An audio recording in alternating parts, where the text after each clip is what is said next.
नमस्कार दोस्तों, welcome to नित्य एग्जाम पेंटर। नित्य एग्जाम पेंटर में सभी का स्वागत है। नागरिक शास्त्र चल रहा है, खास करके FFDGIC के लिए। तो इसमें हम लोगों ने मनु को और यहाँ पर हम लोगों ने कौटिल्य को देख लिया था। आज हम लोग देखेंगे महात्मा गांधी, भारतीय राजनीतिक विचारक। तो महात्मा गांधी से संबंधित जो विचार हैं उनको हम लोग आज पूरी अच्छे तरीके से देखेंगे। तो वीडियो को आखिर तक जरूर देखिएगा। जितने भी क्वेश्चन आपके एग्जाम में बनने वाले हैं सारे के सारे आपको इसमें जरूर मिलेंगे। तो महात्मा गांधी का जो जन्म हुआ था, कहाँ पर हुआ था भाई? 2 अक्टूबर 1869 में गुजरात पोरबंदर नामक स्थान पर हुआ था। और अप्रैल 1893 में पोरबंदर के एक व्यापारिक संस्थान में बैरिस्टर के रूप में कहाँ गए थे? वह दक्षिण अफ्रीका के लिए रवाना हुए। अगस्त 1894 में उन्होंने रंग भेद के खिलाफ आवाज़ उठाने के उद्देश्य से Natal Indian Congress, very important है, उसकी स्थापना की थी। कब की थी? 1894 ईस्वी में। ये आपको डेट याद रखना है, ये पूछा जाता है। 1903 ईस्वी में ट्रांसवाल ब्रिटिश इंडिया सोसाइटी की स्थापना की थी। और 1 अक्टूबर 1904 को इंडियन ओपिनियन के प्रबंध और प्रकाशन का इन्होंने जिम्मा लिया था। नवंबर-दिसंबर 1904 में उन्होंने फिनिक्स आश्रम दक्षिण अफ्रीका में इसकी स्थापना की थी, वेरी इंपॉर्टेंट है। और 9 जनवरी 1915 को कहाँ लौट आए थे? भारत लौट आए थे। और 25 मई 1915 को अहमदाबाद में क्या किए थे? साबरमती आश्रम की स्थापना की थी। तो सुभाष चंद्र बोस ने उन्हें क्या कहा? राष्ट्रपिता कहा था। और रविंद्रनाथ टैगोर ने उन्हें महात्मा की उपाधि दी थी। तो ये भी दोनों काफ़ी इंपॉर्टेंट हैं, जो कि आप जानते होंगे। तो गांधी जी जो थे वो क्या थे? वो व्यवहारिक आदर्शवादी कहे जाते थे। कैसे? व्यवहारिक आदर्शवादी। तो गांधीवाद क्या है? एक आदर्शवादी विचारधारा है। सत्य ही ईश्वर है। गांधी जी ने इसी को क्या बनाया है? अपना दर्शन बनाया है। ठीक है, सत्य ही ईश्वर है। तो गांधी जी ने प्रेम को सत्य की प्राप्ति का क्या बताया है? मार्ग बताया। ठीक है, कि सत्य की प्राप्ति का मार्ग क्या है? तो वो है प्रेम। एक थे प्यारेलाल नैयर जी। तो प्यारेलाल नैयर जी क्या थे? गांधी जी के निजी सचिव थे। और उन्होंने गांधी जी के जीवन पर अनेक रचनाएं लिखी हैं, जिसमें से कुछ महत्वपूर्ण हैं, जैसे कि Mahatma Gandhi, the last phase, discovery of satyagraha जो है इसमें उल्लेखनीय है। ठीक, तो गांधी जी वर्ष 1893 में कहाँ चले गए थे? अफ्रीका चले गए थे। और उन्होंने वहीं पर क्या किया था? फिनिक्स आश्रम और टॉलस्टॉय फर्म, ये तो काफ़ी महत्वपूर्ण है। फिनिक्स आश्रम और टॉलस्टॉय फर्म की स्थापना की थी। और 1914 तक वो कहाँ पर रहे थे? तो वो अफ्रीका में 1914 तक रहे थे। तो टॉलस्टॉय क्या थे? टॉलस्टॉय भाई एक रूसी उपन्यासकार थे, बहुत फेमस था। उनकी पुस्तक जो है वार एंड पीस 1869 में आई थी। सॉरी, ये उपन्यास है, ठीक है, लिखा था, जिससे गांधी जी क्या हुए थे? अत्यधिक प्रभावित हुए थे। और गांधी जी ने उसे वेर्ड लेबर का विचार जो है इन्हीं से भी लिया है। ठीक है, तो गांधी जी को प्रभावित करने वाले विचार हम लोग देख लेते हैं कि कौन कौन से विचार हैं जिन्होंने गांधी जी को प्रभावित किया। तो गांधी जी ने जिन विचारधाराओं और व्यक्तियों से प्रभावित थे उनमें से गीता और रामायण उल्लेखनीय है। ठीक है, तो गीता और रामायण से ये काफ़ी जो है प्रभावित थे। बौद्ध धर्म के शांति एवं अहिंसा के विचार से ये काफ़ी प्रभावित हुए। गांधी जी इस्लाम धर्म की जो बंधुता थी उससे भी काफ़ी प्रभावित हुए। और लियो टॉलस्टॉय का the kingdom of God is with in you, ठीक है, इज विद इन यू, 1894 में इस कथन से भी काफ़ी प्रभावित थे। हेनरी डेविड थोरो काफ़ी इंपॉर्टेंट हैं, the essay on civil disobedience, ठीक है, 1849, इससे भी काफ़ी प्रभावित थे। जॉन रस्किन की रचना है अनटू दिस लास्ट, तो 1860 में लिखी गई थी, उससे भी ये प्रभावित है। सर्वोदय क्या है? इसी का रूपांतरण है जो कि गुजराती भाषा में लिखी गई है। ठीक है, तो अनटू द लास्ट जो है इसी का गुजराती संस्करण है क्या? सर्वोदय। तो ये आपको ध्यान में रखना है। और द एशियन सिविल डिसओबीडियंस, ठीक है, सिविल डिसओबीडियंस यानी कि सविनय अवज्ञा। तो सविनय अवज्ञा का जो सिद्धांत लिया था गांधी जी ने वो यहीं से लिया था, डेविड थोरो से। तो ये भी आपको याद रखना है कि कहाँ से इन्होंने क्या लिया, क्या सीखा। तो गांधी जी ने ये जो शिक्षा थी वो जॉन रस्किन से ली कि प्रत्येक व्यक्ति को श्रम करना चाहिए। और जितना महत्व एक वकील के श्रम का है उतना ही महत्व क्या है? नाई के भी श्रम का है। ठीक है, तो ये शिक्षा उन्होंने कहाँ से ली है? जॉन रस्किन से ली है। लियो टॉलस्टॉय का एक उपन्यास है वार एंड पीस 1869। तो गांधी जी उससे क्या थे भाई? उससे जो है वो अत्यधिक प्रभावित थे। गांधी जी के विचारों का अब हम लोग हैं आध्यात्मिक पक्ष क्या क्या था। तो गांधी जी मूलतः धार्मिक और आध्यात्मिक व्यक्ति थे। गांधी जी के राजनीतिक गुरु कौन थे? तो गोपाल कृष्ण गोखले थे, जिन्होंने राजनीति को नैतिकता एवं सेवा का क्या माना था, क्षेत्र माना था, इसलिए उन्हें संतों में राजनेता और राजनेताओं में संत कहा गया था। किसको? गोपाल कृष्ण गोखले को। तो जो गांधी जी थे, गांधी जी के विचारों का मूल जो केंद्र बना वो क्या बना, वो बना सत्य एवं अहिंसा। तो गांधी जी ने सत्य एवं अहिंसा के नियमों को सार्वजनिक एवं राजनीतिक जीवन में क्या किया, इन्होंने प्रयोग किया। तो गांधी जी को कहा जा सकता है भाई कि ये पूर्ण नैतिकतावादी थे। गांधी जी ने साध्य एवं साधन क्या किया, दोनों की पवित्रता पर अधिक बल दिया। ठीक है, जबकि हम लोग देखेंगे मैकियावेली हो गए, कौटिल्य हो गए, तो ये सब अगर साधन साध्य पवित्र है तो साधन कैसा है जो है वो अनैतिक भी हो सकता है, तो ऐसा ये लोग मानते हैं। लेकिन गांधी जी ने दोनों की पवित्रता पर यहाँ पर बल दिया है। तो उनके अनुसार अपवित्र साधन के द्वारा पवित्र साध्य की प्राप्ति नहीं हो सकती है, ऐसा किसने कहा, गांधी जी ने कहा। जबकि कौटिल्य हो गए और आप मैकियावेली देखेंगे तो इन दोनों लोग कहेंगे कि भाई अगर साध्य ही पवित्र है तो साधन कुछ भी हो वो मायने नहीं रखता है। तो वो मूलतः क्या माना जाता है, एक आदर्शवादी व्यक्ति थे, लेकिन उनका जो आदर्शवाद था वो क्या था, व्यवहारिक था। ठीक है, व्यवहारिक था। तो गांधी जी ने सार्वजनिक जीवन में सत्य और अहिंसा का क्या किया है, यहाँ पर काफ़ी जो है विस्तृत मात्रा में इन्होंने प्रयोग किया है। गांधी जी के अनुसार हम लोग देखेंगे धर्म और राजनीति क्या क्या है। तो गांधी जी ने धर्म का अभिप्राय अत्यधिक विस्तृत रूप में था। ठीक है, धर्म का आशय क्या होता है, जो धारण करने योग्य है वही क्या है, धर्म है। तो ये धर्म की परिभाषा है। तो उनके लिए धर्म का अर्थ नैतिक कार्य और मानवता की भलाई का कार्य करना था। ठीक है, गांधी जी में, तो गांधी जी के लिए धर्म का अर्थ क्या था, नैतिकता का कार्य करना और मानवता की भलाई करना। तो धर्म पालन करने का आशय क्या है कि सत्य तथा अहिंसा के मार्ग पर चलना। तो गांधी जी धर्म एवं नैतिकता विहीन राजनीति की कल्पना बिल्कुल नहीं करते थे। ठीक है, तो गांधी जी मानते थे कि भाई धर्म और नैतिकता जो है राजनीति में होनी चाहिए। उनके शब्दों में अगर देखा जाए तो धर्म विहीन और नैतिकता विहीन राजनीति नहीं हो सकती है। अतः वे पाश्चात्य विचारों के क्या थे, आलोचक थे, जिसमें पंथ निरपेक्षता पर बल प्रदान किया गया है। तो उन्होंने पंथ निरपेक्षता की बजाय क्या किया है, सर्वधर्म स्वभाव पर बल दिया है। किस पर, सर्वधर्म स्वभाव पर। वेरी इंपॉर्टेंट पॉइंट है, भी आपको ध्यान में रखना है।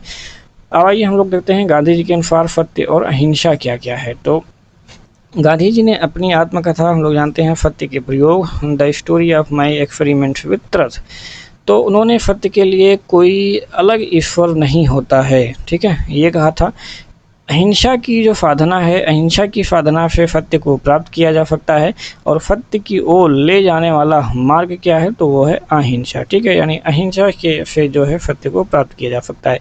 गांधी जी के अनुसार अगर देखा जाए तो अहिंसा के दो अभिप्राय होते हैं, एक होता है नकारात्मक अहिंसा और एक होता है सकारात्मक अहिंसा। तो जो नकारात्मक रूप में अहिंसा है उसका अर्थ होता है कि किसी की हत्या ना करना, और जो सकारात्मक रूप होता है उसमें अहिंसा का अर्थ होता है कि प्राणी मात्र के प्रति प्रेम। ठीक है, तो ये दो हो गए, नकारात्मक मतलब किसी की हत्या ना करना और सकारात्मक में प्राणी मात्र के प्रति प्रेम से है। तो गांधी जी के अनुसार जो अहिंसा है वो मनसा, वाचा और कर्मणा होनी चाहिए। गांधी जी के अनुसार अहिंसा वह सिद्धांत है जिसमें अपने विरोधियों को प्रेम से जीता जाता है, ना कि घृणा या संघर्ष से। तो गांधी जी ने बाइबल से एक कथन ये सीखा था, क्या सीखा था कि पाप से घृणा करो, पापी से नहीं। ठीक है, तो ये आपको कहाँ देखने को मिलता है, ये बाइबल में देखने को मिलता है। तो ये भी वेरी इंपॉर्टेंट पॉइंट है। गांधी जी को वीरों का गुण मानते थे। ठीक है, अहिंसा को क्या मानते थे, वीरों का गुण मानते थे, ना कि कायरों का। तो गांधी जी का कहना था कि यदि हिंसा और कायरता में किसी एक को चुनना हो तो मैं हिंसा को चुनूंगा, ना कि कायरता को। ठीक, तो हिंसा को चुनूंगा, कायरता को नहीं चुनूंगा। अगला देखिए, हम देखते हैं सत्याग्रह। ठीक है, फिलहाल यहाँ पर ये था कि हाँ ठीक है कोई बात नहीं। अगला हम लोग देखते हैं सत्याग्रह। तो सत्याग्रह का जो आशय होता है वो क्या होता है, सत्य का आग्रह। ठीक है, सत्य का आग्रह मीन सत्याग्रह। तो जो सत्याग्रह है वो कमज़ोर का नहीं बल्कि क्या है, शक्तिशाली व्यक्ति का अस्त्र है। तो ये भी वेरी इंपॉर्टेंट है। आत्मा को शक्तिशाली बनाने के लिए व्यक्ति को सत्य, अहिंसा, अस्तेय, अपरिग्रह और ब्रह्मचर्य का क्या करना चाहिए, पालन करना चाहिए। और उनके अनुसार जो शक्तिशाली का आशय है, शक्तिशाली का आशय क्या होता है, आत्मिक रूप से शक्तिशाली। ठीक है, शक्तिशाली का मतलब क्या होता है, आत्मिक रूप से शक्तिशाली होना, यानी कि भौतिक रूप से शक्तिशाली होने से मतलब नहीं है। तो निष्क्रिय प्रतिरोध का सिद्धांत जो है ये किसने दिया था, तो अरबिंदो घोष ने दिया था। किसका, निष्क्रिय प्रतिरोध का सिद्धांत। अब हम लोग देखेंगे कि सत्याग्रह और निष्क्रिय प्रतिरोध में क्या अंतर होता है। तो जो सत्याग्रही व्यक्ति होता है वो विरोधी के नुकसान का प्रयास नहीं करता है, ठीक है। जो विरोधी हैं उनका नुकसान नहीं चाहता है, बल्कि वह विरोधी के हृदय परिवर्तन का जो है प्रयास करता है और हिंसा का प्रयोग कभी नहीं करता है। जबकि जो निष्क्रिय प्रतिरोध है उसका आशय ये है कि नकारात्मक रूप में विरोध करना, अतः अवसर पाने पर हिंसा का प्रयोग भी यहाँ पर किया जा सकता है। तो ये दोनों में अंतर होते हैं। सत्याग्रह के निम्नलिखित 2 प्रकार इन्होंने बताए हैं, कौन कौन से, एक है असहयोग और एक है सविनय अवज्ञा, जिसका प्रयोग जो है गांधी जी ने किया भी है। तो नकारात्मक रूप में जो असहयोग है, तो असहयोग का आशय क्या होता है, सहयोग ना करना। यानी सकारात्मक रूप में अगर देखा जाए तो असहयोग का आशय क्या होता है, स्वावलंबी बनने के कार्य करना और रचनात्मक कार्यों में सहयोग करना, ठीक है। तो रचनात्मक कार्यों से आशय क्या है, रचनात्मक कार्यों से आशय है कि चरखा चलाओ, फूद काटो, ठीक है, राष्ट्रीय शिक्षा पर बल देना और स्वदेशी का समर्थन करना और समाज में समरसता को बनाए रखना। तो इतनी सारी चीज़ें जो है इनके विचार हैं। अब हम लोग देखेंगे कि सविनय अवज्ञा का अर्थ क्या होता है। तो सविनय अवज्ञा का अर्थ ये होता है कि जानबूझकर सार्वजनिक रूप से अन्यायपूर्ण विधि का क्या करना, उल्लंघन करना, ठीक है, ये होता है सविनय अवज्ञा। तो विधि का उल्लंघन सामुदायिक हित के लिए किया जाएगा, यहाँ पर व्यक्तिगत स्वार्थ के लिए बिल्कुल भी नहीं किया जाना चाहिए। तो सविनय अवज्ञा का जो प्रयोग है वो व्यक्तिगत और सामूहिक दोनों रूप में क्या है, हो सकता है, ठीक है। व्यक्तिगत रूप में और सामूहिक रूप से दोनों भी तरीके से आदमी कर सकता है, लेकिन वो व्यक्तिगत स्वार्थ नहीं होना चाहिए, एक चीज़ का ध्यान रखना। तो गांधी जी की जो सविनय अवज्ञा है उस तकनीकी से जो और भी विदेशी व्यक्ति थे वो कौन कौन प्रभावित हुए आपको यहाँ पे देख लेना है। तो मार्टिन लूथर किंग थे, मार्टिन लूथर किंग जूनियर, इन्होंने अमेरिका में अश्वेतों के साथ भेदभाव समाप्त करने के लिए सविनय अवज्ञा का क्या किया था, प्रयोग किया था, किससे, गांधी जी की तकनीकी से सीख करके। बड रफेल थे, इन्होंने परमाणु हथियारों की समाप्ति के लिए क्या किया था, आंदोलन किया था। तो दक्षिण अफ्रीका की स्वतंत्रता के नायक कौन थे, नेल्सन मंडेला, इन्होंने भी इसी तकनीकी का प्रयोग किया था। वर्तमान में अमेरिकी विचारक नोम चोम्स्की, इन्होंने भी गांधी जी की सविनय अवज्ञा तकनीकी का प्रयोग किया था। माइकल शूमाकर थे जो कि गांधी जी के पर्यावरण संबंधी मान्यताओं से क्या थे, प्रभावित थे। गांधी जी के अनुसार उन्होंने सविनय अवज्ञा का विचार किससे लिया था, तो डेविड थोरो से लिया था, ठीक है। तो गांधी जी ने डेविड थोरो से लिया और बाकी ऊपर जो 3-4 लोग बताए इन्होंने गांधी जी से सीखा। अब हम लोग देखते हैं कि आधुनिक सभ्यता की आलोचना गांधी जी ने कहाँ पे की है। तो गांधी जी ने हिंद स्वराज 1906 बहुत ही फेमस पुस्तक है, ठीक है, बहुत ही फेमस पुस्तक है। तो यानी कि जितने भी अपने राजनीतिक विचार गांधी जी ने दिए हैं वो इसी पुस्तक में लिखे गए हैं, हिंद स्वराज में।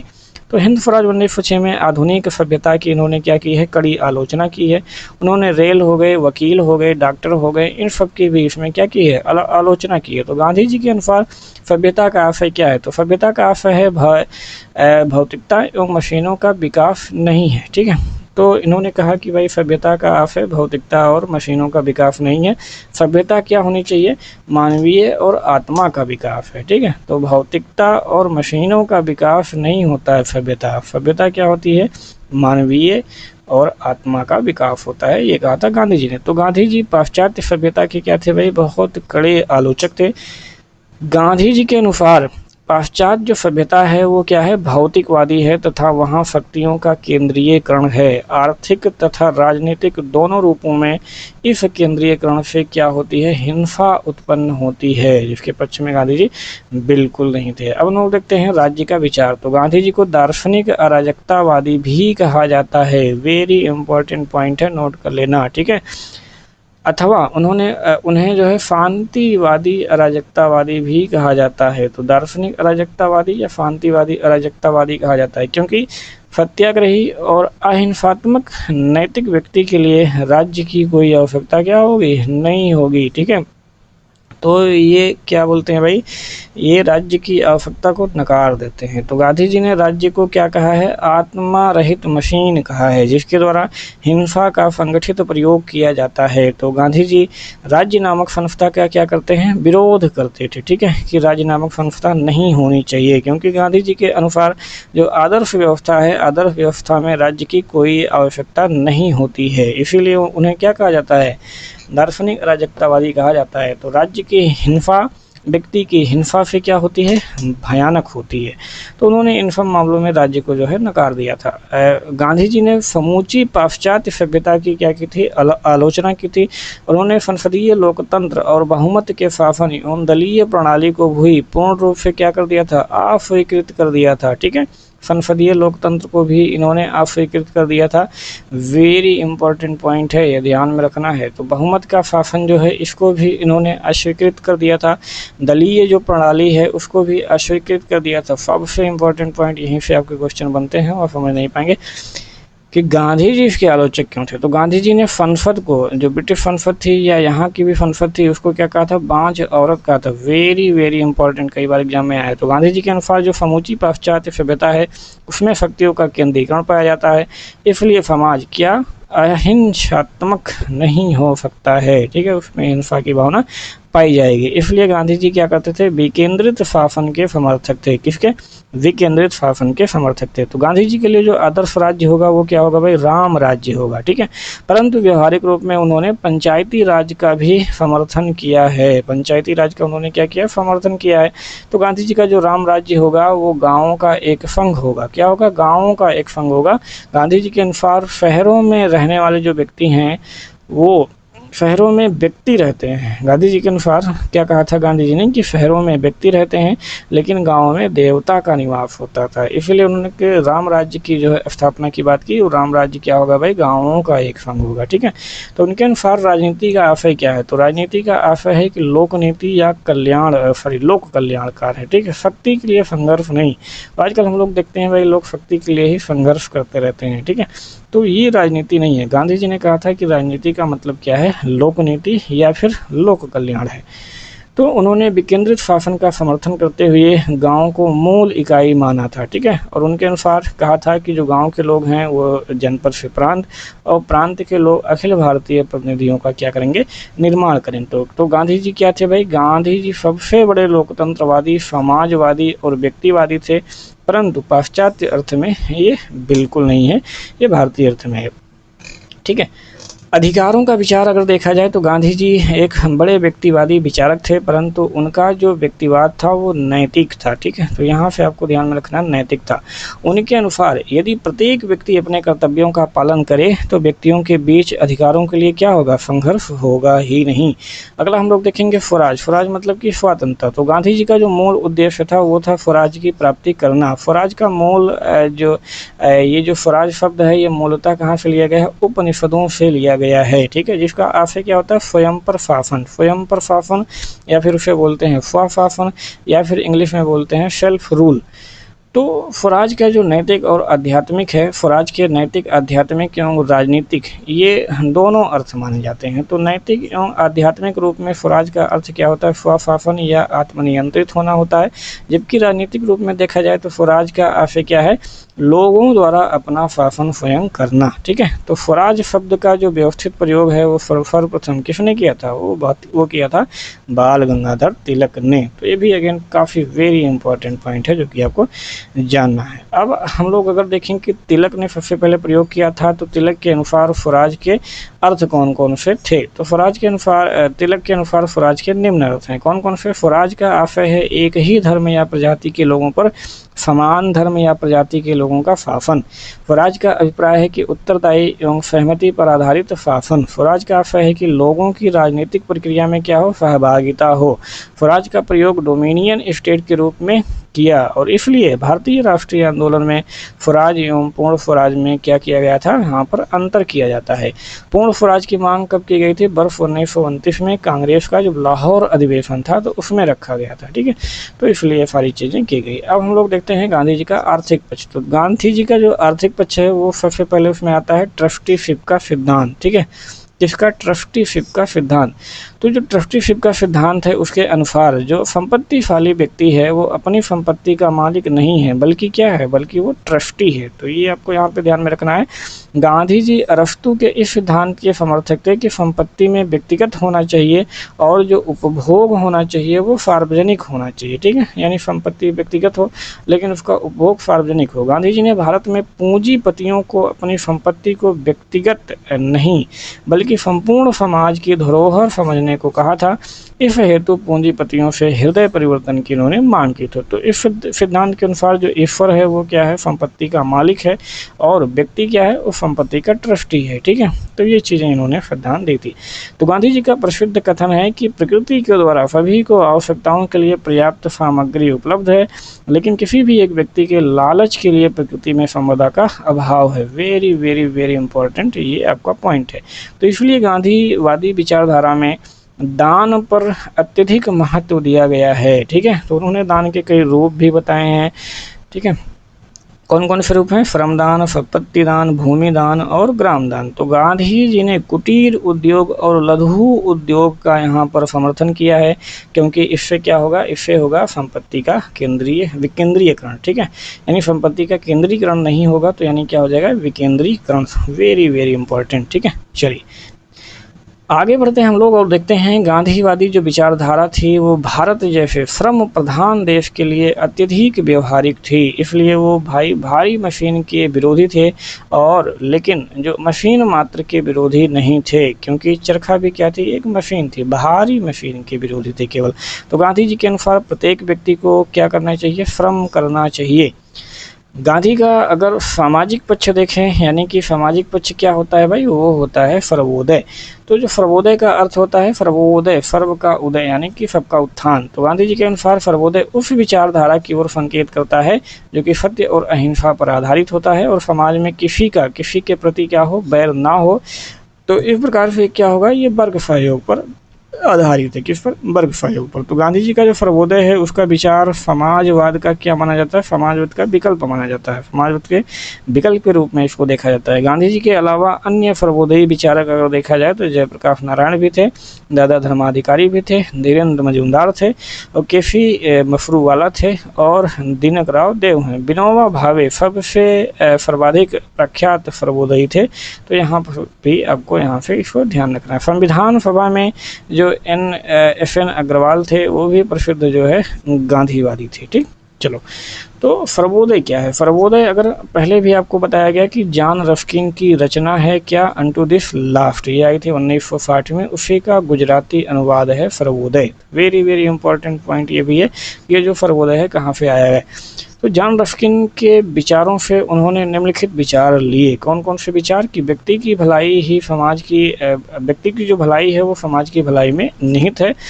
वकील एवं नाई के श्रम का मूल्य समान है। मजदूर एवं कारीगर का जीवन ही वास्तविक जीवन है। और गांधी जी का जो आदर्श समाज है सर्वोदयी समाज था, और उन्होंने सामुद्रिक वृत्त यानी कि ओशियोनिक सर्किल की इन्होंने इसको संज्ञा दी थी।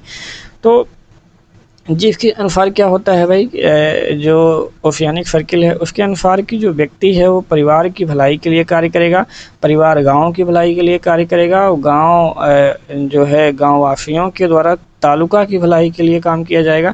इसलिए जो प्रत्येक छोटी इकाई है वो अपनी बड़ी इकाई के भलाई के लिए क्या करेगी, कार्य करेगी। उनके अनुसार सभी व्यक्तियों का उत्थान क्या है, आवश्यक है, सभी व्यक्तियों का। तो धनी व्यक्तियों का नैतिक उत्थान और गरीब व्यक्तियों का भौतिक उत्थान होना चाहिए। ठीक है, क्योंकि भाई जो धनी है उनमें नैतिकता का अभाव पाया जाता है, तो उनका नैतिक उत्थान होना चाहिए, और जो गरीब व्यक्ति हैं उनका भौतिक उत्थान होना चाहिए। तो गांधी जी ने व्यवहारिक रूप में क्या किया भाई, हरिजन सेवक संघ की यहाँ पे स्थापना की।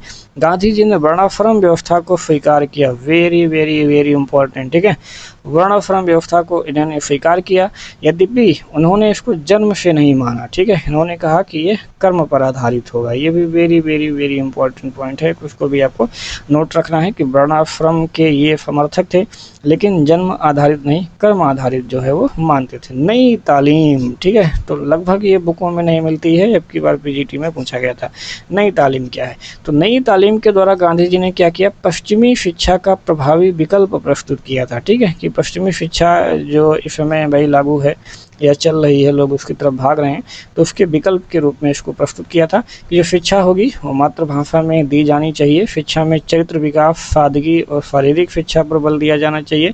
शिक्षा में कुटीर उद्योग, हस्तकला और प्रशिक्षण दिया जाना चाहिए। शिक्षा गाँव में ही प्रदान किया जाना चाहिए, और शिक्षा के लिए धन आम लोगों से एकत्र किया जाएगा। नई तालीम में इन्होंने प्राथमिक शिक्षा के साथ साथ प्रौढ़ शिक्षा पर भी इन्होंने बल दिया था। आगे हम लोग कुछ तथ्य और देख लेते हैं इनके बारे में। तो केजी मफरूवाला ने अपनी रचना क्या थी, गांधी एंड मार्क्स, उसमें इन्होंने कहा है कि जो गांधीवाद है, गांधीवाद से हिंसा जोड़ने से यह मार्क्सवाद नहीं होगा। ठीक है, ये किसने कहा था, केजी मफरूवाला ने। गांधी जी ने दक्षिण अफ्रीका में ग्रीन पंपलेट और इंडियन ओपिनियन 1909 नामक विचार पत्र प्रकाशित किया। तो इंडियन जो ओपिनियन थे, इंडियन ओपिनियन को साप्ताहिक पत्रिका के रूप में प्रकाशित किया जाने लगा। गांधी जी के जो राजनीतिक विचार हैं वो आपको कहाँ पे देखने को मिलते हैं भाई, वो हिंद स्वराज में पाए जाते हैं, जो कि आपको पहले ही बता दिया, वेरी इंपॉर्टेंट। तो हिंद स्वराज का जो पहला प्रकाशन हुआ था वो कब हुआ था, 1938 में हुआ था, अगेन वेरी इंपॉर्टेंट। गांधी की जो आत्मकथा है वो है the story of my experiments with touch 1929 में, जो कि किस भाषा में लिखी गई है, तो वो गुजराती भाषा में यहाँ पर लिखी गई है, और जिसका अंग्रेजी में अनुवाद किसने किया था, महादेव देसाई ने किया था। गांधी जी ने भारत में हरिजन और यंग इंडिया पत्रों का भी इन्होंने संपादन किया था। गांधी जी के ऊपर लुई फिशर ने प्रसिद्ध जो रचना है वो लिखी है, the life of Mahatma Gandhi 1950 में। ठीक है, उसके बाद हम लोग देखेंगे दिनकर जोशी महोदय आए। दिनकर जोशी ने क्या लिखा है, महात्मा वर्सेस गांधी 2007 में।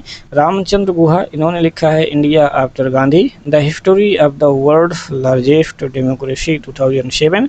27 दिसंबर 1901 को गांधी जी कोलकाता कांग्रेस अधिवेशन में शामिल हुए थे। GN धवन, इनकी एक पुस्तक का नाम है political philosophy of Mahatma Gandhi. JB Kripalani की एक पुस्तक का नाम है the Gandhian way. JB Kripalani की ही एक पुस्तक का नाम है आई फॉलो महात्मा गांधी। ठीक है, तो इतनी सारी पुस्तक महात्मा गांधी के ऊपर लिखी गई हैं। गांधी जी ने अपने जीवन काल में केवल एक बार, कब, 1924 में जो बेलगाम का अधिवेशन हुआ था उसमें कांग्रेस की इन्होंने अध्यक्षता की थी। तो again very very very important point है ये। ठीक है, तो इस प्रकार जो गांधी जी थे और गांधी जी के जो विचार थे जिसे हम गांधीवाद कहते हैं, वो सारी चीज़ें हम लोगों ने यहाँ पर कवर कर ली है, जो कि हमारे आगे आने वाले एग्जामों में क्या करेगा भाई, फ़ायदा करेगा, बिल्कुल करेगा। ठीक है, चलिए तो मिलते हैं नेक्स्ट वीडियो में, तब तक के लिए आप सभी अपनी तैयारी धुआंधार तरीके से बनाए रखिए। जय हिंद, जय भारत।